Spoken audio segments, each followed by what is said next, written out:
Salut à tous, j'espère que vous allez bien. On est parti aujourd'hui pour une nouvelle vidéo, peut-être un petit peu plus complète que d'habitude. On va parler de beaucoup d'altcoins qui m'ont l'air assez intéressants et des setups qui ont été faits, qui sont passés, etc. Donc on avait checké ça dans mon dernier live. On avait fait une petite liste, on va aller rechecker cette liste. On va bien évidemment aussi parler du copy trading qui est en pleine expansion. On est à plus de 3100 $, donc c'est génial. On va continuer comme ça. Et on ira faire un tour aussi sur les derniers trades que j'ai pris.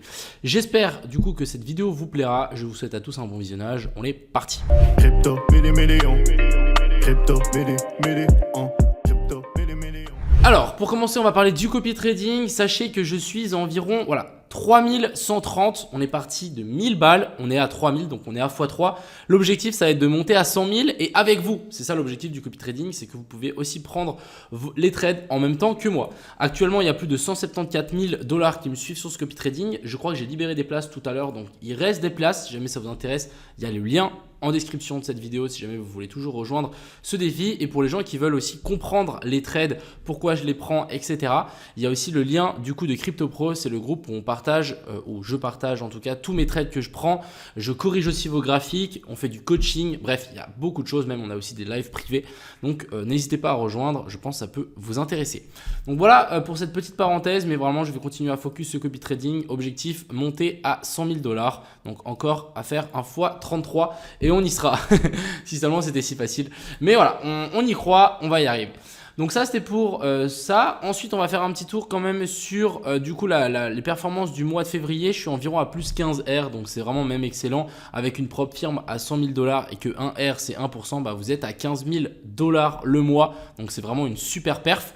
Donc je suis très content et je vais vous montrer un petit peu les derniers trades que j'ai pris. Donc on avait le SUI, très intéressant, donc le petit boss, c'est les trades que je vous ai montré hier, mais au moins maintenant on a les résultats très clean. On est venu TP ici parfaitement. Même chose ici pour le BTC, je vous avais dit qu'on pouvait potentiellement rebondir sur cette zone OTE et venir chercher les liquidités qu'on avait là-haut, vers la zone des 52 000. Donc c'est exactement ce qu'on est venu faire, on a eu une explosion ici. Donc moi j'ai TP à mon TP, après c'est sûr que c'est monté même beaucoup plus haut. Si on prend ce graphique là, c'était vraiment mon trade, j'ai pris 3 R, mais regardez-moi jusqu'où on est monté. Donc on aurait pu prendre, je pense, un 20 R, je ne sais pas si vous vous imaginez la dinguerie, mais c'est comme ça, c'est pas grave. En tout cas, nous on a TP, on est content pour les derniers trades que j'avais pris avec le copy trading. On a aussi le duel assez intéressant qui est bien explosé. On est plus de 100% par rapport au bas du range. Donc vraiment on a fait la petite déviation ici, on a réintégré et du coup là l'objectif ça va être de casser la zone des 1,2 centimes. Voilà un peu ce que je voulais vous montrer sur Twitter. Maintenant, on va vraiment passer sur le graphique. Je vais vous montrer que le Bitcoin, potentiellement, on est… je vais vraiment dire potentiellement, mais on peut largement se retourner. En tout cas, je trouve qu'il y a beaucoup de gens qui sont bullish. On verra. Je ne suis pas encore bearish de fou. Mais s'il y a un endroit qu'on peut se retourner, c'est par ici. On est venu chercher la zone des 0,79 de Fibonacci. Et puis si on zoome, on a quand même mine de rien un petit setup de short. Donc personnellement, j'ai voulu tenter quelque chose. On verra ce que ça donne. Mais on a eu énorme mèche de liquidation. Donc quand on a des mèches de liquidation comme ça, souvent ça nous marque des tops. C'est des gens qui ont été liquidés. Ensuite ici, on est descendu tranquillement. On est remonté en escalier. On est venu chasser l'equal high qu'on avait laissé juste ici. Donc très bien, on vient chasser cette zone d'equal high. On vient taper la zone des 0,108 dans la zone OTE de cette baisse là. On est du coup, on est venu faire ici une petite inversion de structure. Donc cuss et boss, j'ai décidé de shorter directement là, stop loss ici au-dessus. Et là, je vais vraiment essayer de target et je vais vraiment essayer de hold ce short super longtemps. Parce que je pense qu'on peut venir récupérer ça, on peut venir récupérer ça et venir récupérer ça. En tout cas, tout le dernier pump peut largement être avalé sans trop de soucis. Encore une fois, c'est avec des pincettes que je dis ça. Je dis pas forcément que ça va descendre. Mais en tout cas, ici, on a vraiment une phase assez verticale. Ça ne m'étonnerait pas qu'on corrige ça. Et j'ai vu passer aussi beaucoup de gens qui disaient qu'on pouvait retester ici ce sommet là et je pense que c'est quelque chose qui peut largement être fait. Donc je pense que si on commence, en fait plus on va s'approcher du top de l'ATH, plus il y a de chances qu'on fasse une correction peut-être un petit peu plus forte. Je dis pas forcément qu'on va corriger maintenant, mais pourquoi pas nous faire un truc comme ça. C'est quelque chose qu'on fait assez souvent avant de venir péter un ATH. Donc ça ne m'étonnerait pas qu'on corrige un petit peu. C'est pour ça que j'ai décidé de short parce qu'on avait un petit setup et je vais essayer de holder ça au maximum. Je ne dis pas forcément qu'on va descendre, mais voilà, c'est tout ce que je vois sur le graphique. Et vraiment ce short là, il est vraiment minuscule. J'ai vraiment pris 0,6 R. Même, même moins que ça. Donc, si jamais vous voulez tenter, ne mettez pas la maison, s'il vous plaît. Du côté de l'Ethereum, très bien, on a continué à pousser. On ne veut vraiment pas corriger. Hein. Vraiment, il n'y a pas de correction possible et imaginable. Mes rectangles ici qui vont rester à l'oubli, genre même celui-là, on ne va jamais y revenir. C'est dommage, mais c'est comme ça. Du coup, souvent à la crypto, quand on part d'un côté ou de l'autre, bah, ça part tout seul sans faire de retracement. Donc là, je pense qu'on va s'approcher de la zone des 0,108 qui se situe juste ici. Et je pense qu'on va pouvoir aller aussi bien plus haut. Donc si on passe en daily, ici la zone... Moi franchement, un Ethereum à 4000 $ dans 2 semaines, ça ne me choquerait pas, pour vous dire un petit peu. Donc je pense qu'ici, il y a encore largement de la hausse à faire sur l'Ethereum. Et venir chercher la zone des 3600, la zone des 705 et voire même la zone des 0,78 vers la zone des 4000 $. Donc pour le moment ici, très très belle hausse et je pense que ça va continuer comme ça. Avec la hausse du Bitcoin, on a eu une petite chute ici de la chart Ethereum contre BTC. Rien de bien fou. Moi je pense qu'ici on va simplement continuer à pumper sans trop se poser de questions. Passons sur les alts, c'est ce qui nous intéresse. Alors on a le APT, très très intéressant. On est venu faire un super rebond et du coup, ah mais mince, j'aurais dû placer mon ordre. J'allais justement vous dire que ça serait intéressant de placer des ordres dans la zone de fair value gap ici parce qu'on pouvait largement y revenir pour ensuite pousser. Bah écoutez, j'arrive trop tard, j'arrive après la bataille. Regardez-moi ça, c'est arrivé il y a 5 minutes. Donc un peu le seum, c'est pas grave.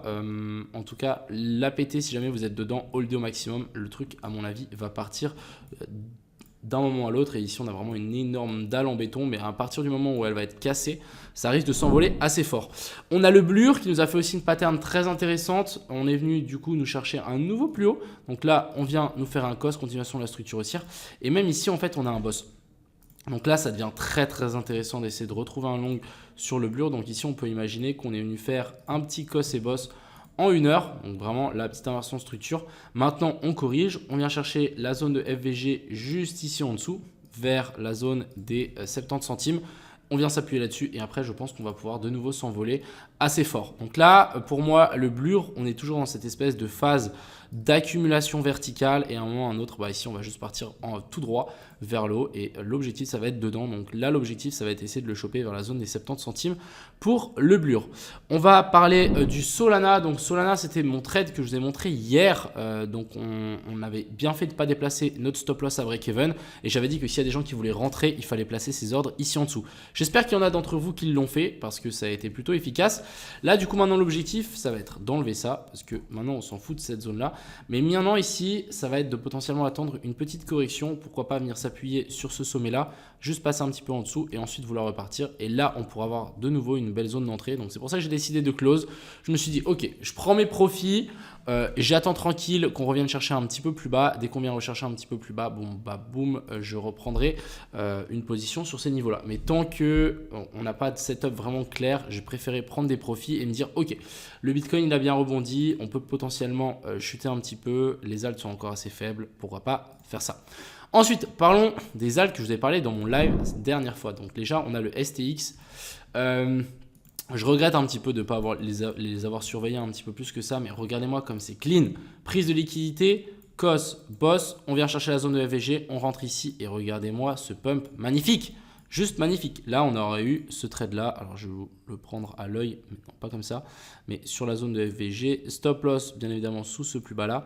TP, les plus hauts. Donc là, on avait un 7R magnifique. Vraiment magnifique ce trade. J'ai un peu le somme de ne pas l'avoir surveillé plus. Ensuite, ici, on a le pendle. Même chose. Donc, cost, boss. Je me suis dit qu'on pouvait descendre un petit peu plus bas. Pour le moment, on n'est toujours pas descendu, mais je pense qu'on peut toujours y revenir. Donc, surveillons-le tranquille. J'ai mis mon alerte. On a le IMX. Vraiment, les gars, je veux pas dire, mais le trading, quand on est dans une tendance qui est bien dessinée et qu'on cherche toujours la même chose, c'est trop facile. Regardez-moi ici, prise de liquidité ici en dessous, le petit boss. J'avais dessiné ces petites zones de rectangle. Malheureusement, j'ai pas mis d'alerte. Franchement, j'ai le seum. J'avais même dessiné ça. Regardez-moi ce qu'on est venu faire. On est venu faire exactement ce que j'avais dit. Hop, petite redescente ici. Explosion vers le haut. Et je pense qu'on va venir chercher ces plus hauts-là sans trop se poser de questions. Et même chose, si on l'avait raté, on aurait pu, à mon avis, rentrer sur ce plus bas-là, sur la zone des 0,108 et venir directement target un nouveau plus haut. Donc franchement, très très clean. Continuons avec le ICP. J'avais fait une petite analyse aussi. On avait notre petit cos et boss. Retour sous ces lots-là. Prise de liquidité et ensuite explosion. Même on peut voir ici une accumulation manipulation et extension. Donc franchement, les patterns sont clean. On a le R. Donc le R, même chose. Regardez-moi ça. Franchement, mec, j'adore cette charte. J'adore cette charte. Prise de la zone de fair value gap ici. Ensuite, je crois qu'en 15 minutes, on a un petit boss. Après, j'étais pas fan. Il me semble que j'étais pas fan, mais oui. On a un petit boss ici. On vient nous faire une clôture au-dessus de ce dernier plus haut. Très bien. Petite correction et ensuite explosion. Franchement, c'est trop bien. À chaque fois que je dis explosion, j'ai le même dans ma tête de la mamie qui crie Macron explosion. Désolé. Mais il faut que j'arrête de dire ça. Ici, on a le fil. Alors, le fil très intéressant et je pense qu'on peut toujours s'attendre à quelque chose ici. Donc, on vient de faire un nouveau plus haut. On commence à creuser et laisser, pas creuser, mais on commence à laisser ici une poche de liquidité. Maintenant, ce qu'on va voir, c'est une petite redescente dans la zone de FVG pour prendre position et ensuite vouloir repousser vers le haut. Donc, surveillons-le. Je vais laisser mon alerte traîner ici en dessous. Et si ça touche un jour, on sera là et on sera prêt. Voilà un petit peu ce que je voulais montrer, mais je pense que le trade le plus clean qu'on avait ici, c'est sur le STX. J'aurais clairement dû prendre une position. J'aurais dû surtout mettre des alertes parce que mes alertes buggaient en live et c'est pour ça que je ne les ai pas mis. Un peu le seum. Mais voilà, on avait des super setups assez intéressants et je pense que c'est le genre de truc qu'il faut absolument essayer de chercher sur les cryptos et pourquoi pas sur les alts. Voilà un petit peu ce que je voulais vous dire aujourd'hui dans cette vidéo. Si jamais ça vous intéresse du coup de recevoir mes trades, n'hésitez pas, il y a le lien en bio si vous voulez suivre le copy trading aussi. Et puis aussi, il y a une formation gratuite, bien évidemment, si jamais ça vous intéresse de apprendre le trading et la façon dont moi je trade qui fonctionne. Pour une fois qu'il y a quelque chose qui fonctionne en trading, n'hésitez pas, il y a tout en description. J'espère que cette vidéo vous a plu. Je vous souhaite à tous une agréable soirée. C'était Crypto Millions. Ciao.